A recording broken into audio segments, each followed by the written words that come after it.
धाकड़ खबर बेखौफजुमा बेबाक अंदाज। धाकड़ खबर के न्यूज़रूम से मैं आपके साथ हूं अकरम रईस खान। बहुत दिनों बाद आर्यन खान केस से जुड़े हुए अपडेट्स का ताजा बुलेटिन आपके सामने रखने जा रहा हूं। जी हां, ध्यान से सुनिए, गौर से सुनिए। आर्यन खान केस से जुड़े हुए अपडेट्स का ताजा बुलेटिन बहुत दिनों बाद आपके सामने रखने जा रहा हूं। वैसे आप जानते हैं कि 6 अक्टूबर जब से नवाब मलिक ने प्रेस कॉन्फ्रेंस करके मोर्चा संभाल लिया था, तब से हम लोगों ने भी यहां पे मोर्चाबंदी कर रखी थी और रोजाना आपके सामने आर्यन खान केस से जुड़े हुए अपडेट्स का ताजा बुलेटिन रख रहे थे। आप जानते हैं 2 अक्टूबर को शाहरुख खान के बेटे आर्यन खान की गिरफ्तारी के बाद ये सिलसिला लगातार चल रहा था। बीच में गैप हो गया, आप समझ रहे हैं। उत्तर प्रदेश समेत 5 राज्यों में चुनाव है, ज्यादा खबरें वहां की देखी जा रही हैं। जैसे आज ही देख लीजिए, आज बजट पेश हो रहा है, तमाम मीडिया बजट पर बात कर रहा है, लेकिन हम आपके सामने आर्यन खान से जुड़े हुए अपडेट्स का ताजा बुलेटिन रखने जा रहे हैं। 2 हिस्से में पूरी खबर आपके सामने रख रहा हूं। खबर के पहले हिस्से में राष्ट्रीय अनुसूचित जाति जनजाति आयोग के एक आदेश को लेकर बात करूंगा, जिसमें कहा गया है कि नवाब मलिक के खिलाफ मुकदमा दर्ज किया जाए, 7 दिनों के भीतर आयोग को रिपोर्ट भेजी जाए कि किन धाराओं में कैसे मुकदमा दर्ज किया गया। इसके अलावा खबर के दूसरे हिस्से में बात करेंगे कि आयोग के इस आदेश पर सवाल क्यों खड़े हो रहे हैं और जिन्होंने आदेश जारी किया है, आयोग के जो राष्ट्रीय उपाध्यक्ष हैं, उनकी भूमिका पर क्यों सवाल खड़े हो रहे हैं, उनसे आपको रूबरू कराने की कोशिश करेंगे। शुरुआत करते हैं खबर के पहले हिस्से के साथ।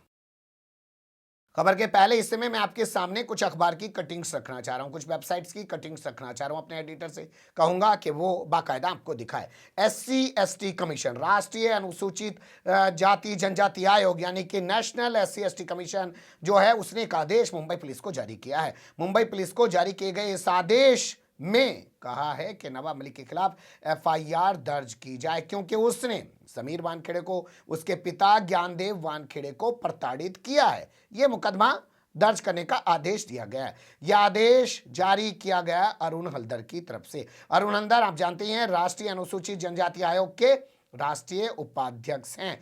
उन्होंने बाकायदा ट्वीट करके, राष्ट्रीय उपाध्यक्ष ट्वीट करके इस बात की जानकारी दे रहे, मैं आपके सामने वो ट्विटर भी लगा रहा हूं, और कहा है कि FIR दर्ज करने के बाद 7 दिनों के भीतर हमें रिपोर्ट भी दी जाए। कहा गया है कि आरोप लगाया नवाब मलिक ने कि ज्ञानदेव वानखेड़े ने समीर वानखेड़े के जन्म से पहले ही धर्म परिवर्तन कर लिया था, इस्लाम अपना लिया था, एक मुस्लिम महिला से शादी कर ली थी। तो उसके बाद जब समीर वानखेड़े पैदा हुआ तो मुस्लिम पैदा हुआ।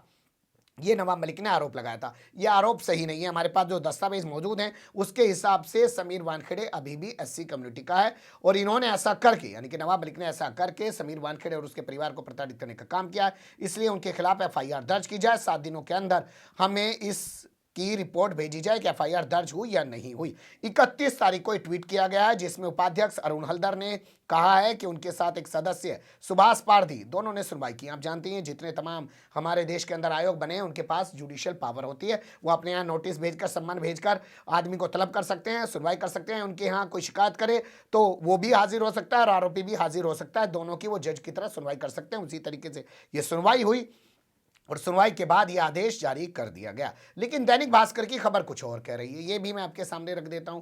ये खबर कह रही है जो आज ब्रेक हुई है, यानी कि 1 फरवरी को एक खबर ब्रेक हुई है। इसमें कहा गया है कि SC/ST एक्ट जो लगता है, आप जिसे हरिजन एक्ट भी बोल सकते हैं आसान भाषा में, वो नहीं लगाया गया FIR में। उसको लेकर भी आयोग गुस्से में आ गया है और आयोग ने इस पूरे मामले पर रिपोर्ट तलब कर ली है। तो 2 तरीके की खबरें हैं, एक आदेश जारी हुआ, दूसरी खबर यह है कि FIR दर्ज हुई है लेकिन FIR में SC/ST एक्ट नहीं लगाया गया है। उसको लेकर आयोग ने नाराजगी जाहिर की है कि उत्पीड़न का मामला है तो आखिर SC/ST एक्ट क्यों नहीं लगाया गया है। अब बात कर लेते हैं खबर के दूसरे हिस्से में इस आदेश को लेकर और इस आदेश को जारी करने वाले उपाध्यक्ष की भूमिका को लेकर खड़े हो रहे सवाल पर।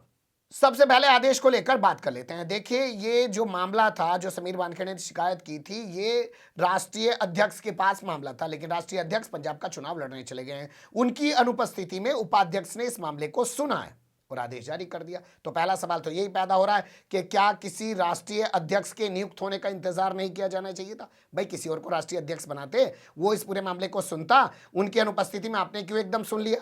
क्योंकि आपकी भूमिका पर तो पहले से ही सवाल है। क्या सवाल है वो आपको आगे बताएंगे, लेकिन टाइमिंग क्या है आदेश की, उसे देख लीजिए। खबरों के मुताबिक बताया जा रहा है कि एक जाति सत्यापन समिति है मुंबई के अंदर, जहां पे नवाब मलिक और कई सारे दलित समाज के लोगों ने, जो भीम आर्मी के भी लोग उसमें शामिल हैं, उन्होंने शिकायत कर रखी है समीर वानखेड़े के खिलाफ। उसमें बता रखा है कि समीर वानखेड़े असल में मुसलमान है, लेकिन उसने अपना SC/ST का एक सर्टिफिकेट हासिल कर लिया और उसके जरिए वो UPSC में बैठ गया, एक IRS अफसर बन गया और फिर उसके बाद वो सरकारी नौकरी में मलाई खा रहा है और उसने एक दलित का हक मारा है। उस पूरे मामले पर जाति सत्यापन समिति सुनवाई कर रही है और 7 मार्च से पहले वो अपनी रिपोर्ट पेश कर सकती है। तो बताइए 7 मार्च को उसकी रिपोर्ट आने वाली है, उसमें साबित होगा कि नवाब मलिक SC है या नहीं है, मुस्लिम है या नहीं है। और उससे पहले ही SC/ST कमीशन ने एक आदेश जारी कर दिया और उपाध्यक्ष ने आदेश जारी कर दिया कि नवाब मलिक के खिलाफ मुकदमा दर्ज किया जाए। अब बात कर लेते हैं अरुण हल्दर को लेकर। तो अरुण हल्दर से जुड़ी हुई ये खबर मैं आपके सामने रख रहा हूं, जो अक्टूबर 2021 की है। अरुण हल्दर राष्ट्रीय उपाध्यक्ष होने के बावजूद समीर वानखेड़े के घर पहुंचे मुंबई में और वहां जाके कागजों को उल्टा पलटा मीडिया के सामने और कहा कि मैंने सत्यापित कर दिया है कि समीर वानखेड़े दलित है। इसके बाद अगले दिन खबर छपी नवाब मलिक के हवाले से। नवाब मलिक ने कहा कि क्या ऐसे किसी को SC या दलित साबित किया जा सकता है और उसके सर्टिफिकेट की ऐसे जांच हो सकती है जिस तरीके से राष्ट्रीय अनुसूचित जनजाति आयोग के उपाध्यक्ष ने किया है। मैं इस पूरे मामले की शिकायत जो है राष्ट्रपति से करूंगा। वो कोई भाजपा के नेता नहीं है। आप जानते हैं जितने भी तमाम सत्ताधारी पार्टी के नेता होते हैं उन्हीं को आयोग का अध्यक्ष उपाध्यक्ष बनाया जाता है। तो नवाब मलिक ने ये उन पे बड़ा हमला बोला था।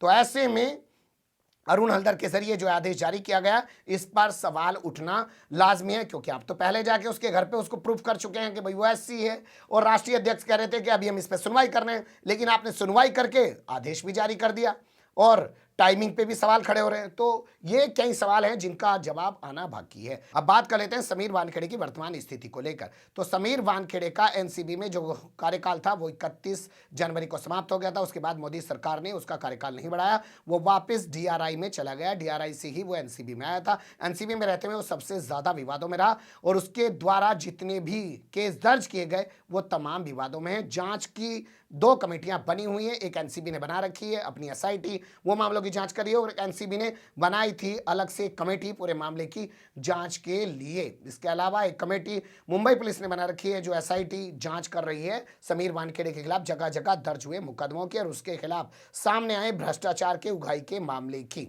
लेकिन दोनों रिपोर्ट का कुछ पता नहीं है, उस गंजे का भी कुछ पता नहीं है जो कह रहा था कि आर्यन खान गांजे के साथ पकड़ा गया है, वो भी गायब है। नाम मुझे उसका भी फिलहाल याद नहीं आ पा रहा, लिखा हुआ सामने है नहीं तो बता नहीं पाऊंगा। फिलहाल यहीं रुकते हैं, बने रहिएगा धाकड़ खबर के साथ। कमेंट्स के रूप में आप लोग अपनी राय दे सकते हैं, खबर को लाइक कर सकते हैं, चैनल को सब्सक्राइब कर सकते हैं और ज़्यादा से ज़्यादा हमारी खबरों को शेयर कर सकते हैं। फिर ऐसे ही किसी सुलगते हुए या उलझते मुद्दे लेकर मैं आपके सामने हूँगा हाजिर। फिलहाल अभी मुझे दें इजाज़त।